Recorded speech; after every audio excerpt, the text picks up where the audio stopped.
বাংলাদেশে আগে গণভোট হবে, এরপরে জাতীয় সংসদ নির্বাচন হবে।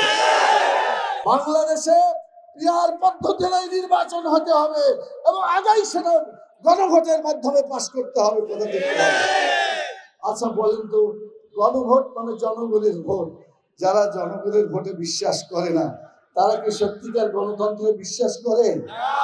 যদি তারা বিশ্বাস করে, অবশ্যই গণভোটকে সম্মান করবে। কথা ঠিক কিনা বলেন?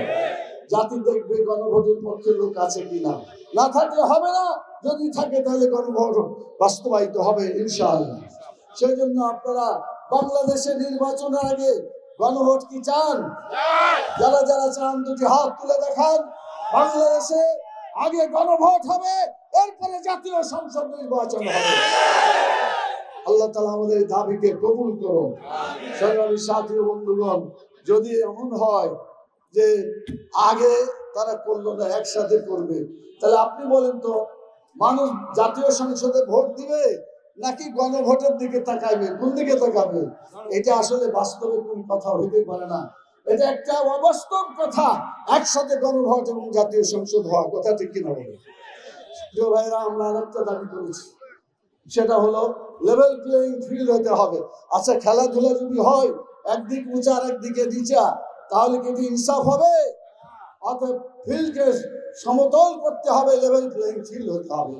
আমরা দাবি করেছি, ফ্যাসিস্ট শেখ হাসিনা যেভাবে মানুষ খুন করেছে, অন্যায় করেছে, তাদের একটা বিচার চলছে। কথা ঠিক কিনা বলে? এদেরকে যারা বাঁচিয়ে রাখার জন্য, ধরে রাখার জন্য প্রায় 17 বছর তাদেরকে ধরে রেখেছে। আমাদের দেশে বলে পেলা দেওয়া। পেলা বুঝেন? কি বলেন আপনারা? ঠেস দেওয়া। ঠেস দেওয়া বুঝেন? যদি শেখ হাসিনাকে বলে ঠেস না দিত, পেলা দিয়ে ধরে না থাকতো, এত বছর জুলুম করতে পারত? তাহলে যারা অন্যায় করেছে আর যারা অন্যায় করতে সাহায্য করেছে, অপরাধ কি আলাদা না এক সমান?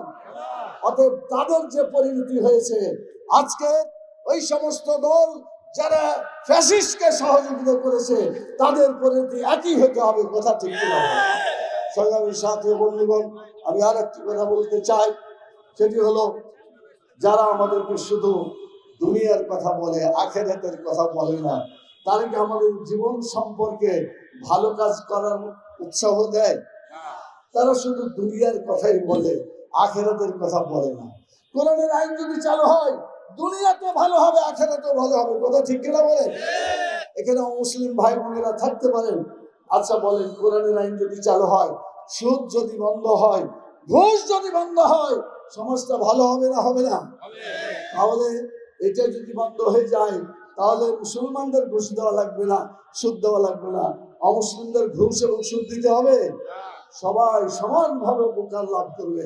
এই জন্য অমুসলিম ভাই বোনরা যারা আছেন বাংলাদেশের, সকলকে বলবো, আসেন কোরআনের আইনের পক্ষে। আপনারা যদি এগিয়ে আসেন, ইনশাআল্লাহ দেশে কোরআনের আইন সহজে বিজয়ী হবে ইনশাআল্লাহ। সম্মানিত ভাই এবং বোনেরা, আমি আপনাদেরকে ধন্যবাদ জানাই। আপনারা কষ্ট করে এখানে এসেছেন। 3টে কাজ আপনারা করবেন। নাম্বার 1, আপনারা যখন ঘরে ঘরে দাওয়াতি কাজ করতে যাবেন, আমাদের আব্দুল বাতেন ভাই সালামটা দিতে হবে। পারবেন না? যেখানে যাবেন কার সালাম দিবেন? বাতেন ভাইয়ের দাঁড়িপাল্লার পক্ষ থেকে সালাম দিবেন। এই সালামটা দিলে অন্তত তার দাওয়াতটা পৌঁছবে। কথা ঠিক কিনা বলেন? আচ্ছা বলেন তো, সালাম দিলে জবাবটা কি হবে? ওয়ালাইকুম আসসালাম। এটা তো ডাইরেক্ট। ইনডাইরেক্ট সালাম হবে ওয়ালাইকা ওয়ালাইহিস সালাম। বলেন ওয়ালাইকা ওয়ালাইহিস সালাম। তোমার উপরে সালাম এবং তার উপরে সালাম, যে সালাম পাঠিয়েছে।